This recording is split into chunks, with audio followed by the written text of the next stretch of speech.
River State Executive Council met today, Thursday, May 2nd, 2019, and deliberated on a good number of issues.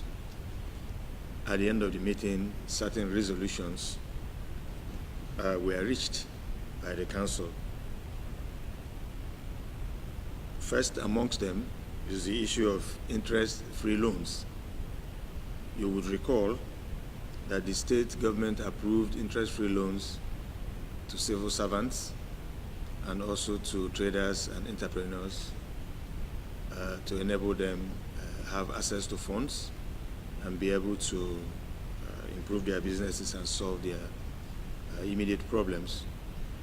Regarding the civil servants loans, the Executive Council noted with satisfaction that the monthly revolving interest-free loan is running and that civil servants who had applied in the first batch have accessed them and are already benefiting from the agencies of government. It's also the issue of the Integrated Medical Industries Limited. You will recall that the River State government set up a Judicial Commission of Inquiry to investigate the affairs and management of the Integrated Medical Industries Limited, which many people otherwise refer to as the auto syringe factories. And at the end of the day, the Judicial Commission of Inquiry submitted its reports to the Executive Council, and thereafter the Executive Council set up a white paper committee. The committee submitted its report, and that report was deliberated today by the Executive Council, and certain far-reaching decisions were also made. Graciously approved the granting of interest-free loan to our people, traders and young entrepreneurs, valued at 200 million per month. Requests for applications were made.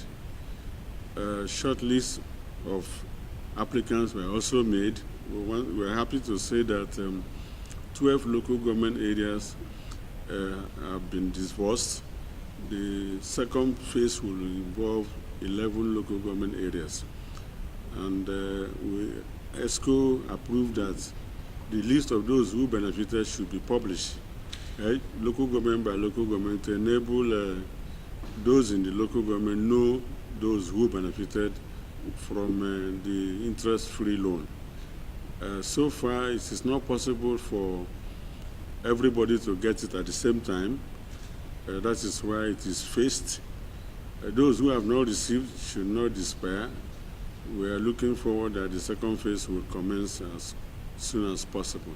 As my colleague, the Commissioner for Information, already pointed out, you recall that the governor of River State had, under instrument signed under his hand, and pursuant to powers derived from the Commission of Inquiries of River State, constituted the Commission of Inquiry to investigate the management and affairs of Integrated Medical Industries Limited, IMI, from 2013 to 2018.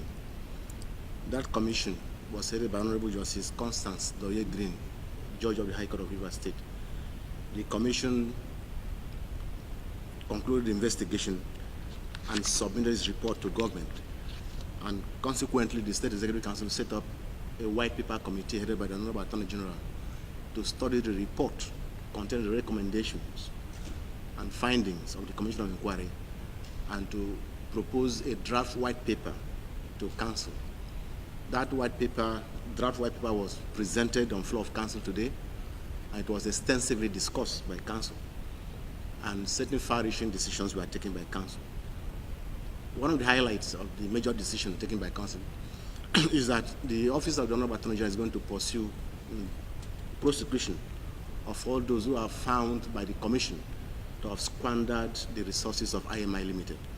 From the report of the Commission, at least over 34.5 billion naira was invested by the River State government in IMI Limited project. And that money was freely squandered by those who were entrusted with the management of the affairs of that company. Essentially, the Honorable Attorney General has been mandated by Council to pursue the criminal prosecution of Mr. Mayor Wukuma, who was the project manager of IMI. Also, those to be prosecuted include Dr. Chamberlain Peterside and Dr. Samson Parker. We are going to process the decisions of council and publish the white paper. And once the white paper is published, we shall immediately undertake the prosecution of those persons indicted by the judicial court.